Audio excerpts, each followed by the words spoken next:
kanila, relax lang, may hangganan ng lahat. There will be a day of reckoning for all. Duterte! Duterte! Duterte! Ang sigaw natin, ang panalangin natin, bring him home! Bring him home! Bring him home!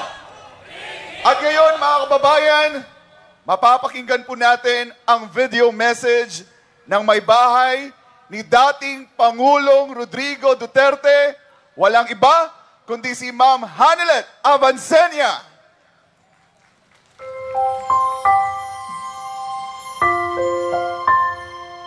Message ko sa Pilipino, kabalo mangod ko, alam ko ba how he took his oath seriously. Gihimo niya ang tanan para sa Pilipino. Gusto niya may maayos na buhay ang bawat Pilipino. Gi-make sure niya na ang mga tao maka-avail sa medical assistance when he was president.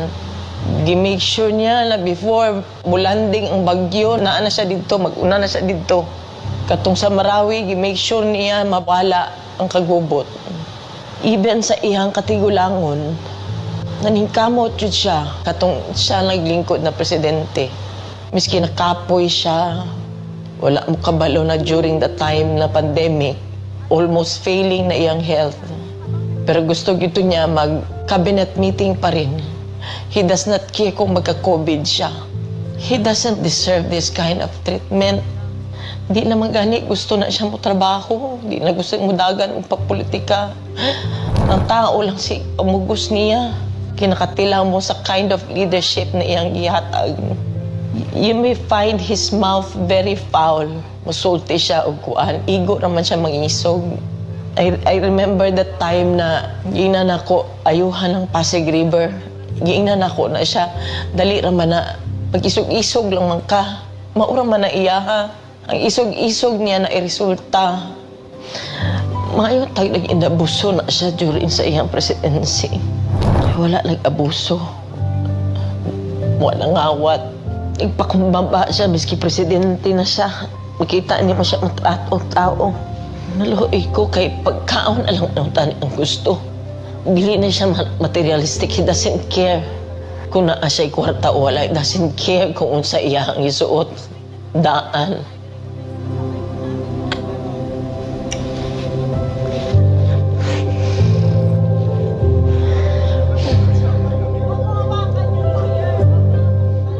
Wala ko kapalong sa akong pagtabang.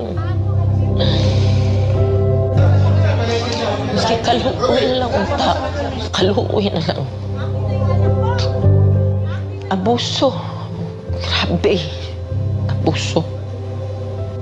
So simple lang ay yung gusto. Deprive pa yun ninyo.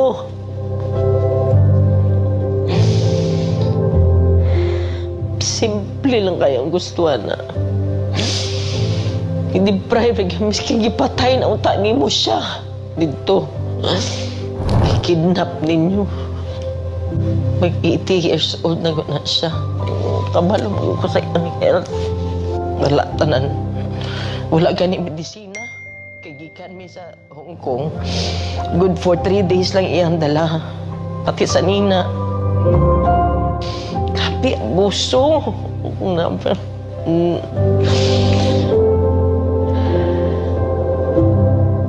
Grabe. Wala man na siya ni-trigger o pusil, maski isa. Wala man na siya gi-pusil. Wala man na siya gidunggab. Ilang accusations, 9 kabuo. Asa man ang 9. Wala maganin niya magkiti. Siguro ng 9 na gina-accuse siya. Gani, grabe gani, gulong na nilang gibulhot na nila diri sa Pilipinas na iyang natawan. Yung anak pag ginabuhat diri sa mga.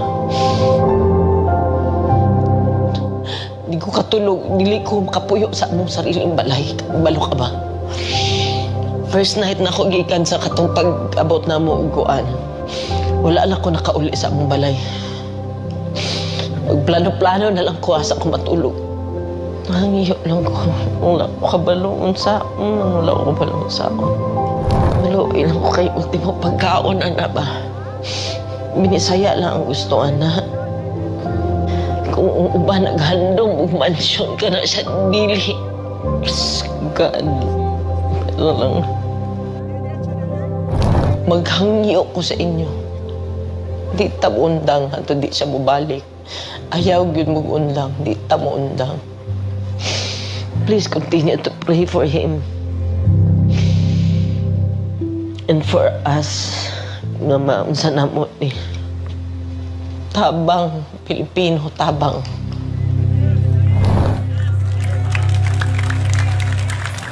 Kayong lahat nandyan ngayon sa Liwasan Bonifacio na sumusuporta sa tatay ko na binigay sa dayuhan at pinadala sa Netherlands doon sa ICC ng itong administrasyon na ito. Magandang araw sa inyo.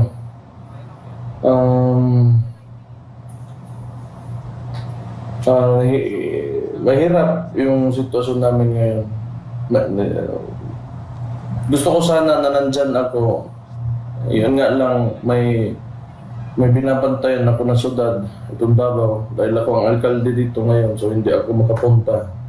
At medyo pakiramdam ko, may gagawin sila dito sa lugar, kaya hindi muna ako makapunta dyan. Sayang na hindi ko kayo makikita at makakausap ng personal.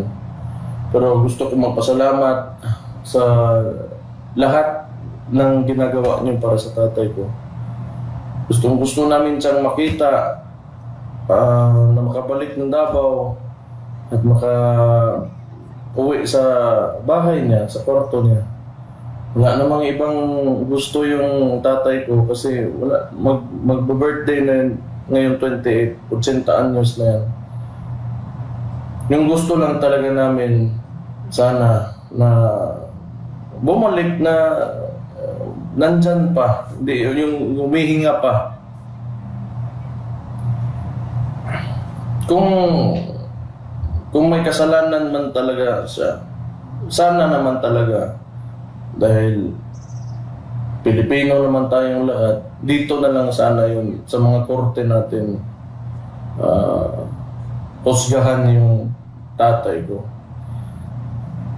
Masakit doon, hindi na namin nakikita ngayon. Kung mabibisita kami, pupunta ba kaming ibang bansa, mahirapan. So, gusto ko lang sabihin talaga, ang nakita ko lang, simula nung kang KOJC pa, yung Pastor Kibuloy, hanggang dito sa sa tatay ko, abusado talaga. Abusado, tapos ayaw dumaan sa saktong proseso. Medyo kailangan natin mag-ingat ngayong mga panahon na to dahil kailangan natin tingnan yung sitwasyon ng maayos.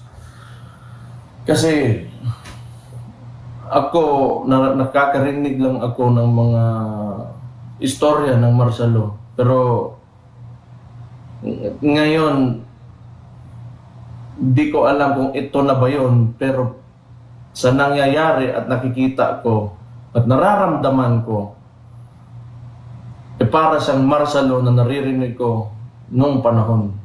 Hindi pa naman kasi alam ko may mas mga grabe talaga at mga karumaldumal na mga nangyari doon. Pero itong Marcos Jr. gustong gayahin yung tatay niya na senior na ewan ko lang. Pero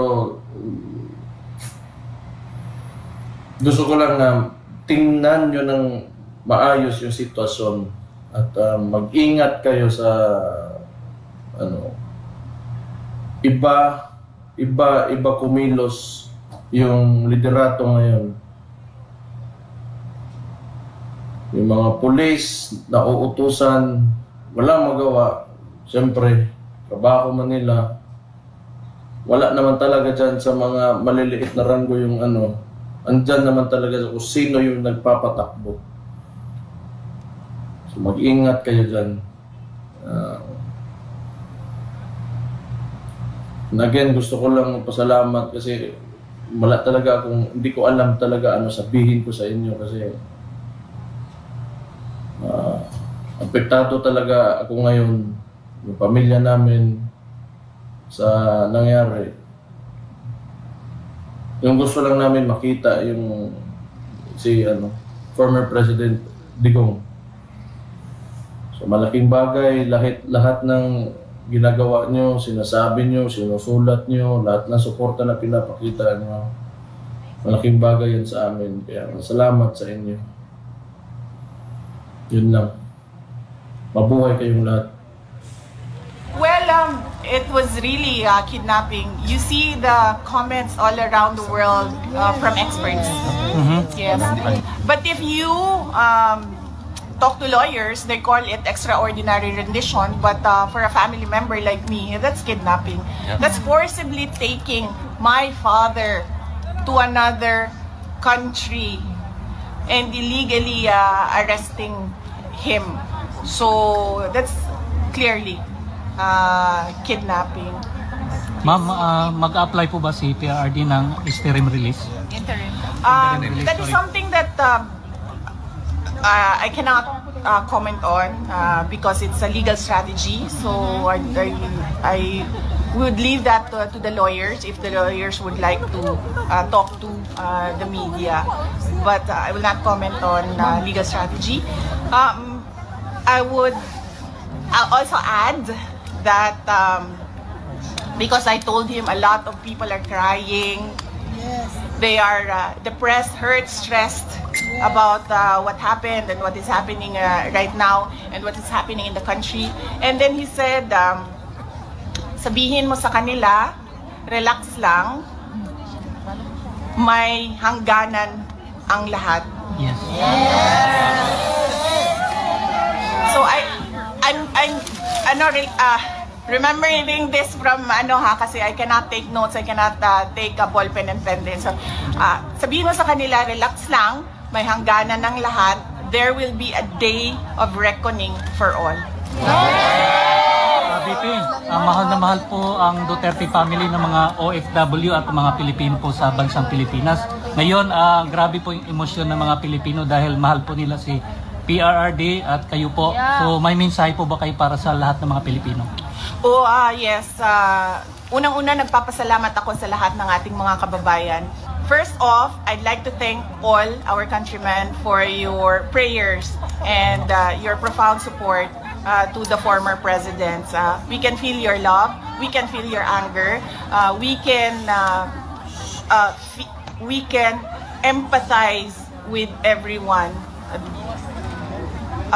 Everyone's rage about what happened, and let us not be